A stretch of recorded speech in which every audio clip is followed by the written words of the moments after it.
The first time I looked at Forge World, and I was like, oh, hey, cool, oh, holy, you guys did what? There's just way too much. You can't keep it all in your head at once. It was so beyond our production capability. We were just like, that's crazy. We can't do that. I couldn't stop the artist who started creating it.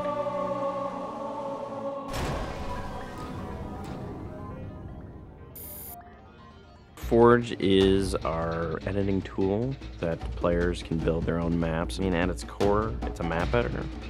We always had this vision right from the get-go, which is anyone can build anything. Giving the fans the tools, they can take it and run with it and make it their own. Forge World actually started as 5 separate maps. And I said, wouldn't it be cool if, like, you could play this and go over there, and then play over there if you wanted? And Forge World was born.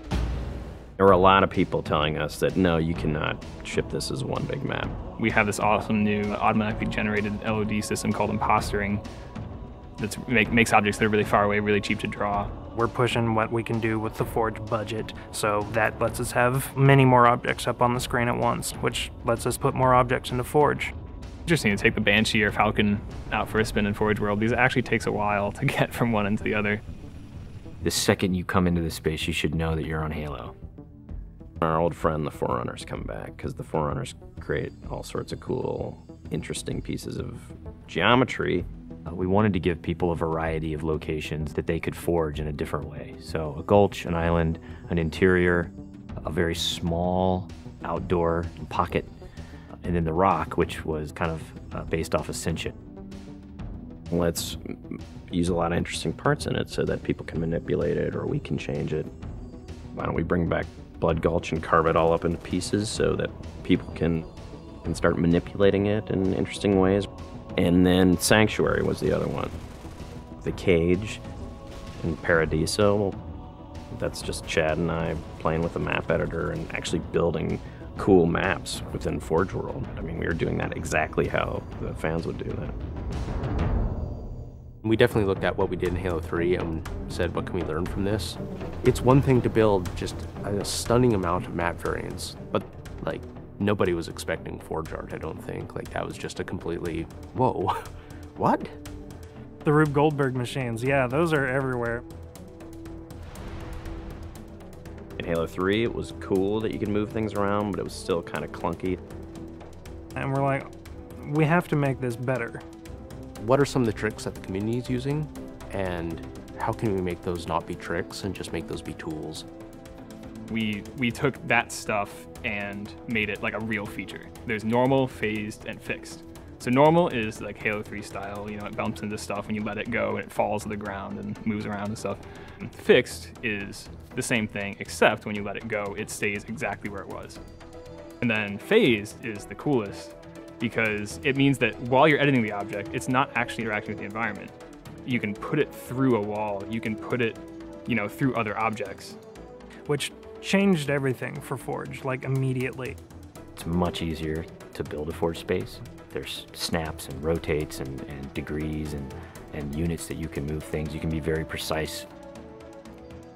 The camera controls, it's actually really good for object placement because like little touches on the stick don't translate into really sudden jumpy movements. And then we also have a fine editing mode. You click the stick in and then your camera starts moving very slowly. You're not spending like 3 hours trying to get one block to line up directly to 3 other blocks. You can select individual objects and say, get rid of all the objects of this type. So if you're trying to get rid of all the spawn points on a map because you want to go and replace all the spawn points, you can do that.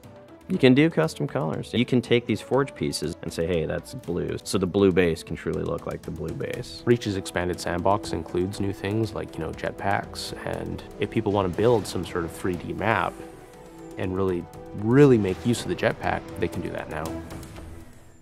Custom game options and Forge go together like peanut butter and jelly.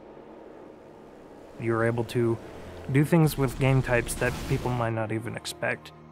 My favorite example is King of the Hill, where the warthog is the hill.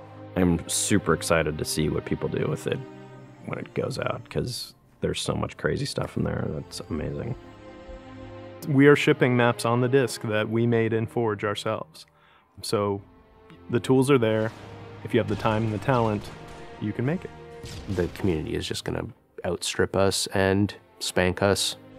With the new tagging system, you can save a forged variant, you can post it to your file share, and then you can say, you know, sweet new map. Things that are good are downloaded by a lot of people and passed around to a lot of people, and that makes the really sweet stuff bubble up to the top. I'm looking forward to what the next big community game type is going to be.